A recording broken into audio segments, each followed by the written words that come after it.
Chers amis, bonjour.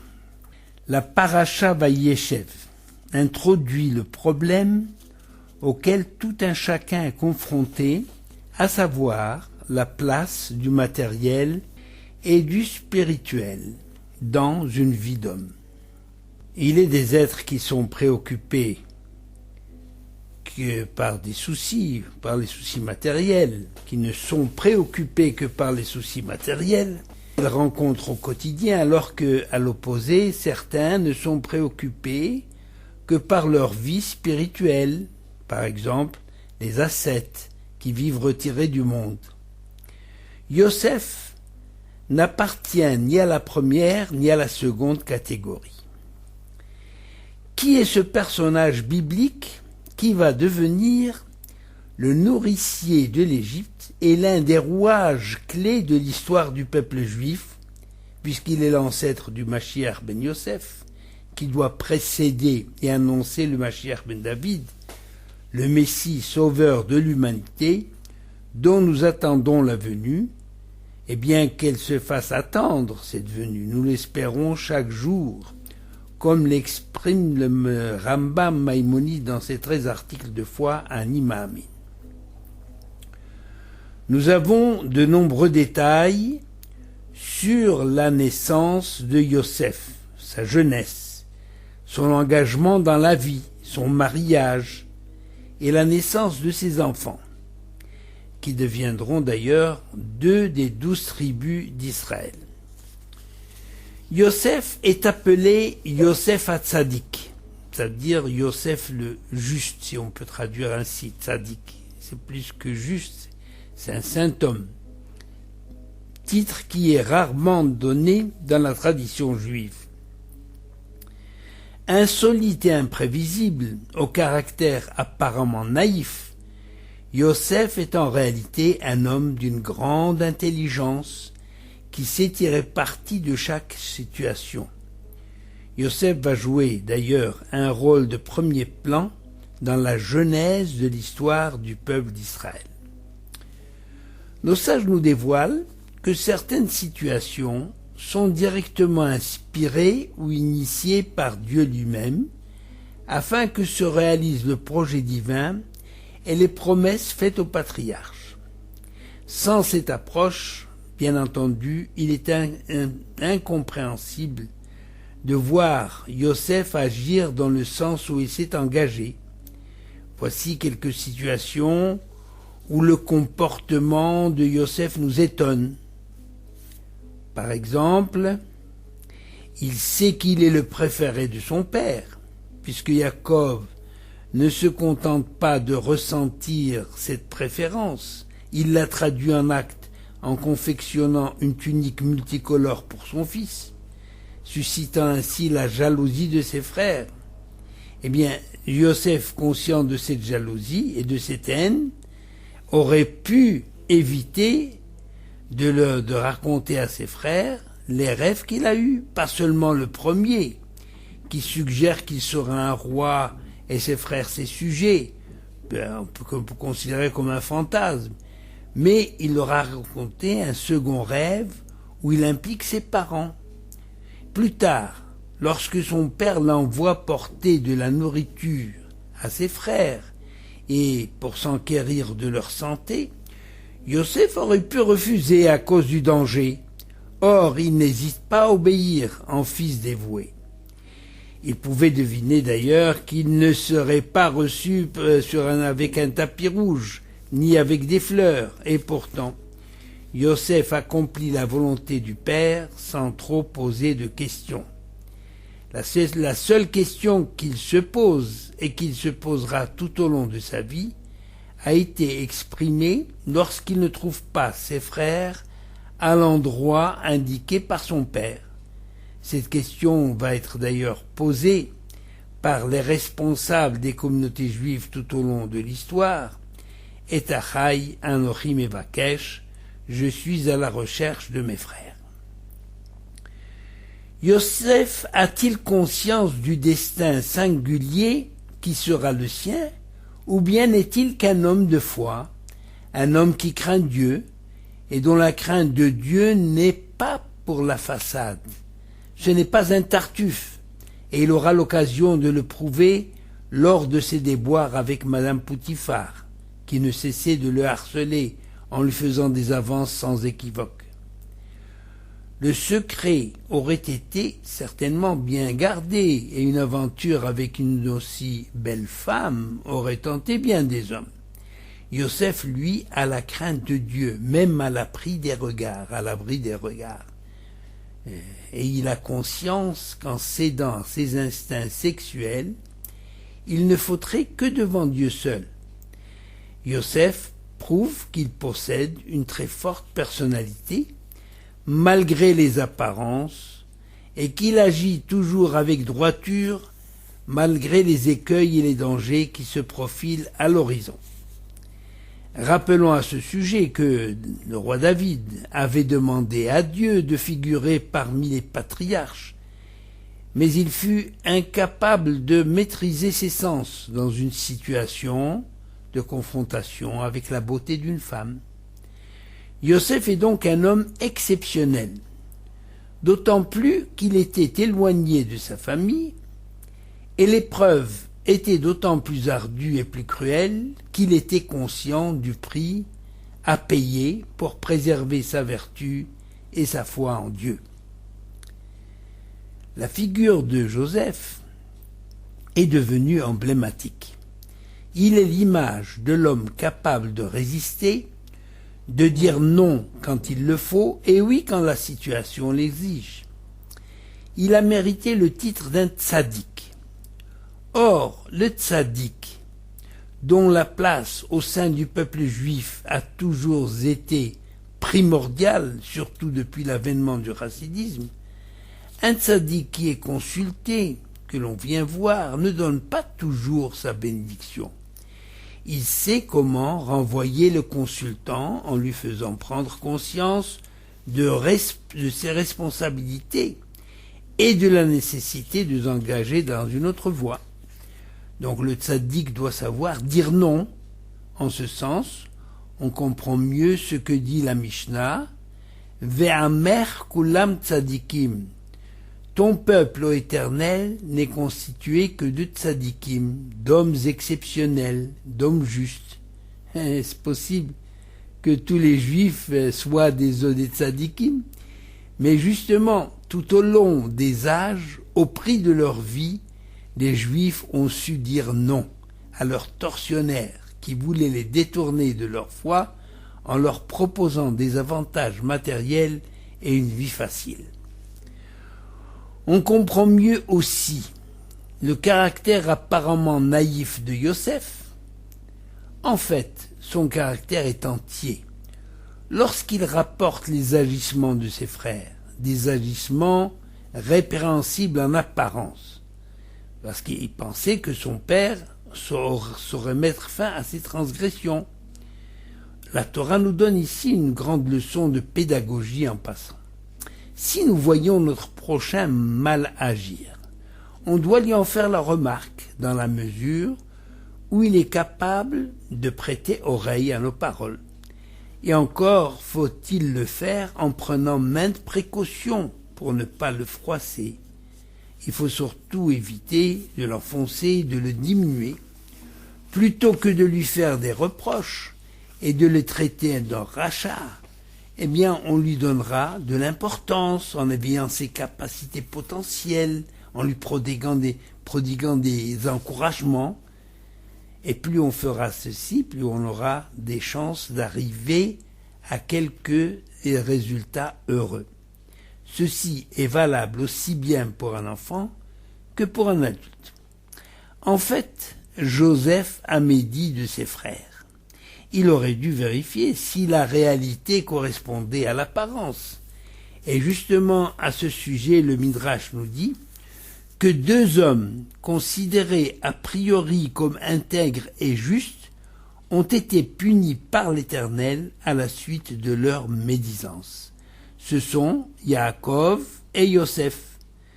Ce dernier, c'est-à-dire Joseph, parce qu'il a médit de ses frères, et son père parce qu'il a prêté oreille au dire de son fils. Et Yosef, de ce fait, a fait 12 ans de prison en Égypte. Et Yaakov, lui, a été privé de la parole divine pendant 22 ans, c'est-à-dire pendant toute l'absence de Yosef. C'est la moralité de l'histoire, en disant en passant, c'est que celui qui prête oreille aux médisants est aussi coupable, sinon plus, que celui qui dit du mal d'autrui. Pourquoi plus? Parce que c'est lui qui encourage le médisant à parler ainsi. Yosef est surtout célèbre pour ses rêves. Le rêve a toujours fasciné et fascine encore aujourd'hui les êtres humains. Comment interpréter certains rêves troublants, bizarres, dramatiques ou même agréables? L'idée selon laquelle un rêve est l'expression d'un désir, découverte par Freud, ne fait que définir en termes scientifiques des connaissances anciennes et bien établies. En effet, le Talmud est plein de rêves, dont l'interprétation va en ce sens. Je vais donner un seul exemple. Dans le traité Berachot 56a, l'empereur s'adressant à Rabbi Yoshua ben Hanania en disant « Si c'est vrai que vous les Juifs vous êtes des sages, eh bien dis-moi de quoi je vais rêver cette nuit. » Et Rabbi Yoshua sans hésiter lui répond « Tu vas être prisonnier des Perses qui vont te faire travailler durement. » etc. Enfin, il a ajouté d'autres détails. Et toute cette journée, César n'a pas cessé de se demander « Mais comment peut-il affirmer avec autant d'assurance que je vais faire un tel rêve ?» Bien entendu, à force d'y penser, il finit par avoir le rêve annoncé. Nos sages savaient donc que le rêve est un phénomène subjectif. Les gens rêvent de ce qui les préoccupe. Selon Rabbi Yochanan, 3 sortes de rêves se réalisent.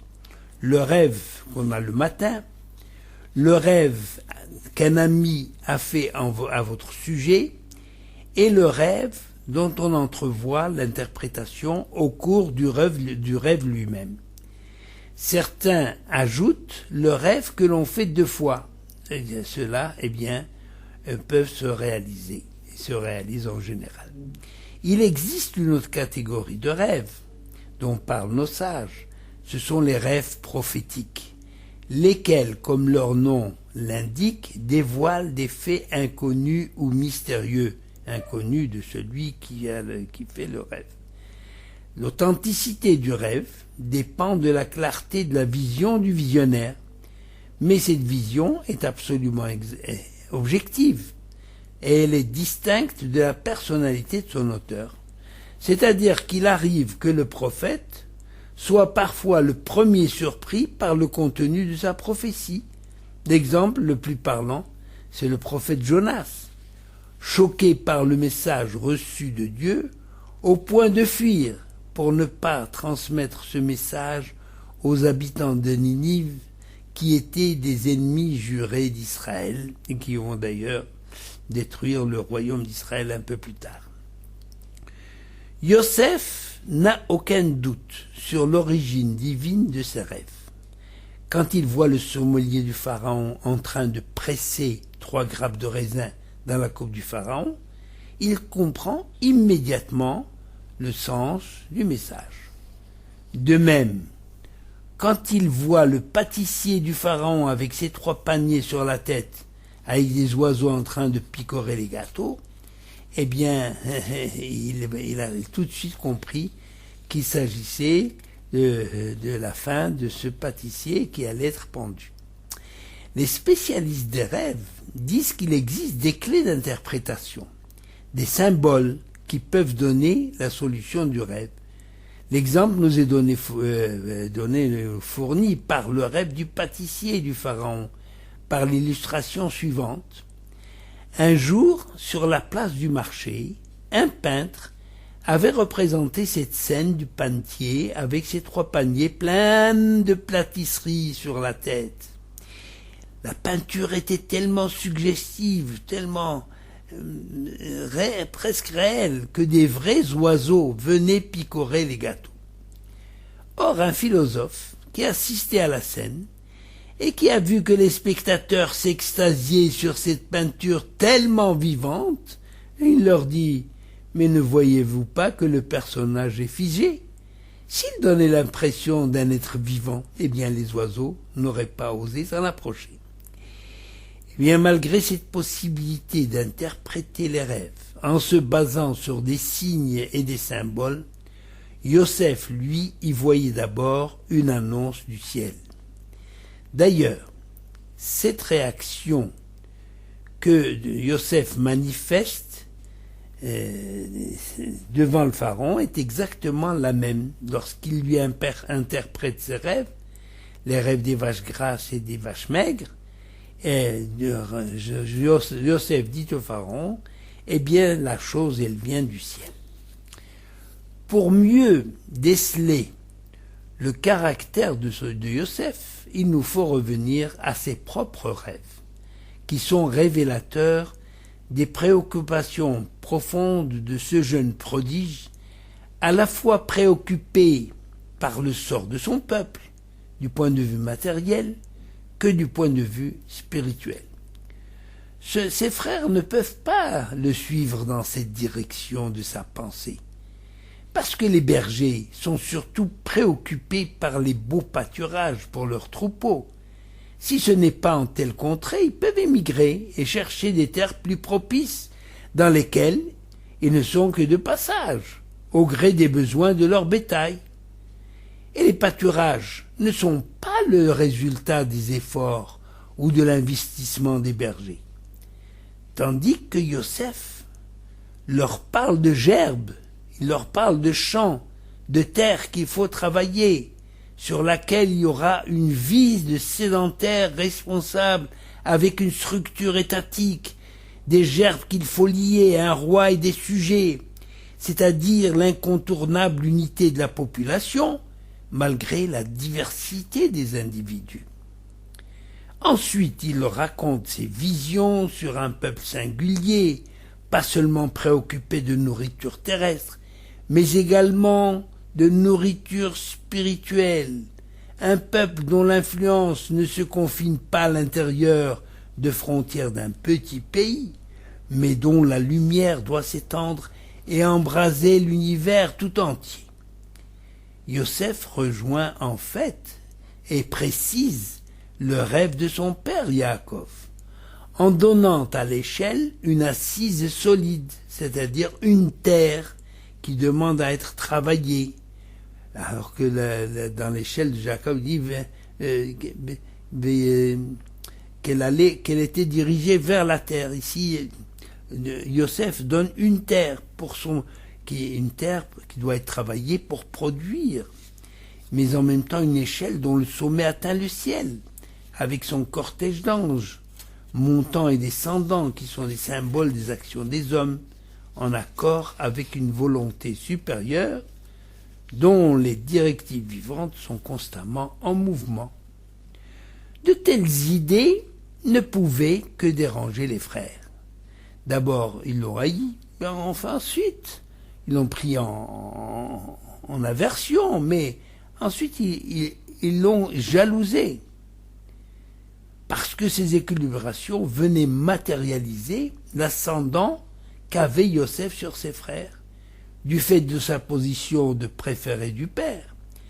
Et puis, il se permet de critiquer leur conduite. Mais Yosef est aussi un véritable fils de la tradition qui prendra forme avec la sagesse de la loi orale consignée dans le Talmud.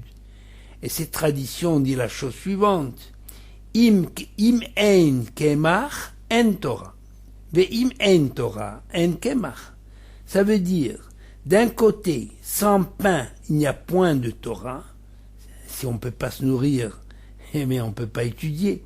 Et d'un autre côté, pas de Torah, pas de point. Si on n'a pas la Torah, si on n'a pas la bénédiction de la Torah, on n'a pas de vie matérielle possible. C'est-à-dire que les deux domaines sont liés au niveau du peuple juif. Le matériel et le spirituel sont intimement imbriqués dans la vie du peuple juif. tant au niveau individuel qu'au niveau de la nation. Les deux domaines doivent être également orientés vers la pureté et la sainteté, pas seulement la vie matérielle, mais également la vie spirituelle. Si on devait représenter cette imbrication du matériel et du spirituel, il suffit de regarder un Magen David, une étoile de David. Une étoile de David, vous le savez, est formée de deux triangles équilatéraux qui sont absolument identiques. Mais l'un, dont la base est en bas, elle représente la terre et la matière, et dont le sommet, représente le ciel et la spiritualité. Ça veut dire que l'image du monde tel qu'il est donné, c'est que la terre se trouve en bas et le ciel se trouve en haut. La terre étant symbole du matérialisme et le sommet, le ciel, symbole du spirituel, de la spiritualité.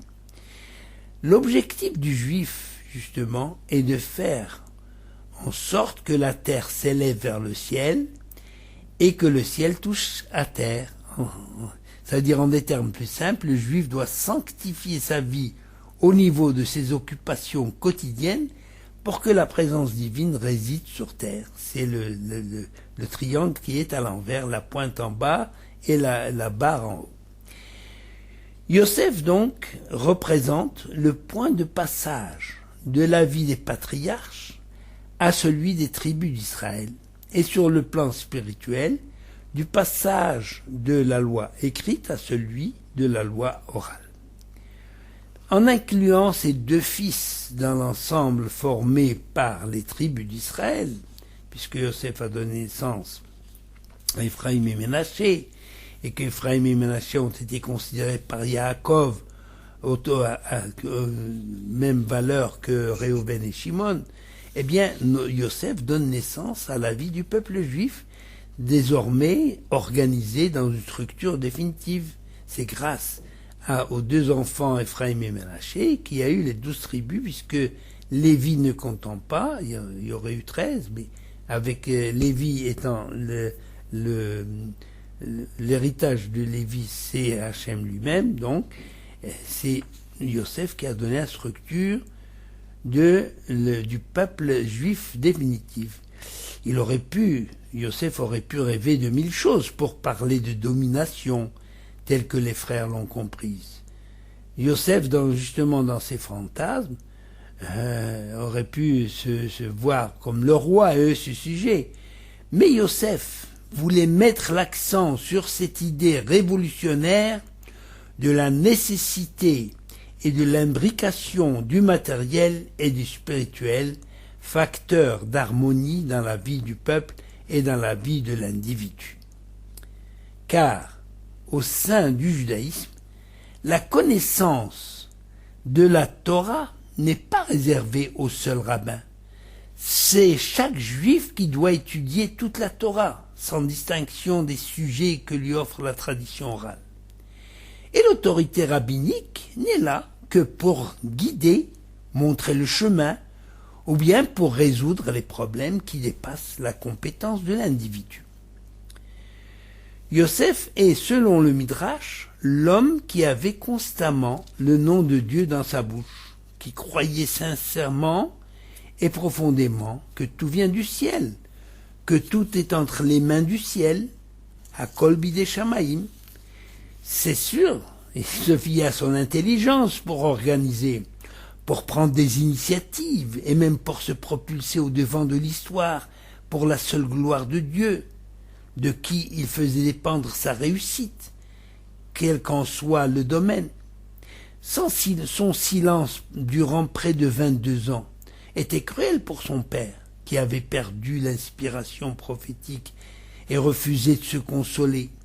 Les épreuves qu'il fit subir à ses frères venus chercher du blé, le traitement de son frère Binyamin, et puis les réponses qui ont été faites au pharaon, l'allusion faite à la recherche d'un homme capable de réaliser le projet de sauvetage de l'Égypte afin d'être nommé par le pharaon et réaliser la promesse faite à Abraham, que sa descendance serait asservie en pays étranger et qu'ils sortiront avec de grandes richesses matérielles et un grand patrimoine spirituel, toutes ces actions que je viens de citer, les pensées secrètes et cachées pendant des décennies de la part de Yosef, qui éclatent au grand jour lorsque Yosef déclare à ses frères, tremblant de peur et de honte, on voit là, pourquoi tout cela, où tout cela mène, d'où tout cela vient.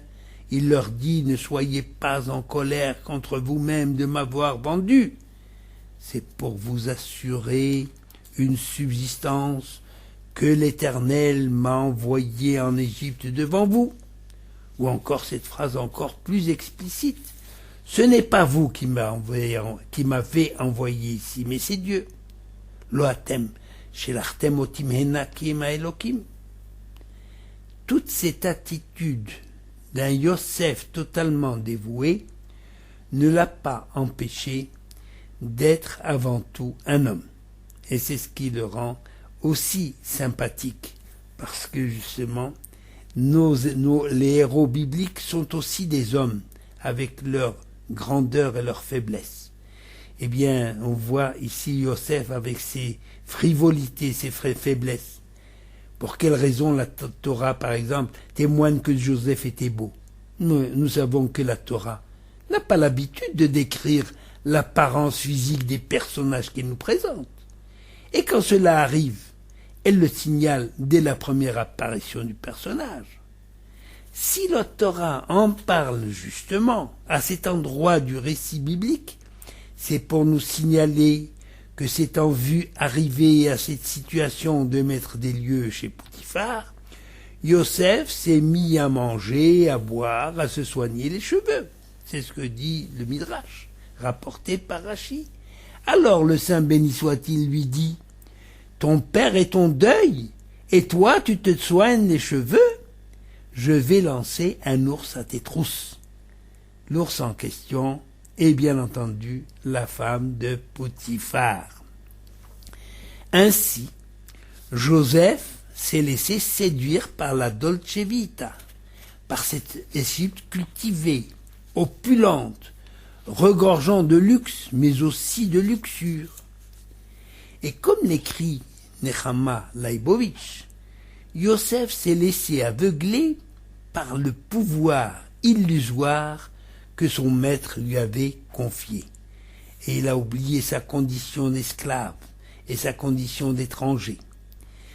D'après cette interprétation, Yosef était parvenu au bord de l'abîme, menacé d'une assimilation totale, où il risquait de perdre non seulement son âme et sa grandeur, mais aussi tout l'avenir de l'héritage d'Abraham et tout l'acquis pendant la servitude. Il serait destitué de ses fonctions et déchu de sa dignité. Et voilà que le miracle se produit. Qu'est-il arrivé au moment le plus fort de la tentation? Que s'est-il produit juste à ce moment crucial? Heureux, dit le psalmiste dans le psaume 146, heureux l'homme à qui le Dieu de Jacob vient en aide. Et nos maîtres disent qu'à ce moment crucial, alors que Yosef s'apprêtait à commettre son forfait avec la femme de Potiphar, l'image de son père lui est apparue. L'image de celui qui lui avait transmis tout le sens des vraies valeurs de la vie. Cette image qui a brillé devant ses yeux, en pleines ténèbres de l'Égypte, cette image de son père, a sauvé la vie de Joseph et lui a valu le titre de Yosef Hatzadik. D'où l'importance de l'éducation première donnée à l'enfant au sein du foyer familial, et c'est l'éducation qui le poursuit toute sa vie. En conclusion provisoire de cette histoire de Yosef, car en ce qui concerne les enseignements de la Torah, c'est-à-dire en ce qui concerne la vie tout court, toute conclusion est provisoire, même la mort ne met pas un point final à toute histoire, car la Torah étant la loi de vie, la vie continue même après la mort provisoire, la mort physique, puisque notre âme connaît une autre vie infinie, une vie de lumière. Shabbat Shalom.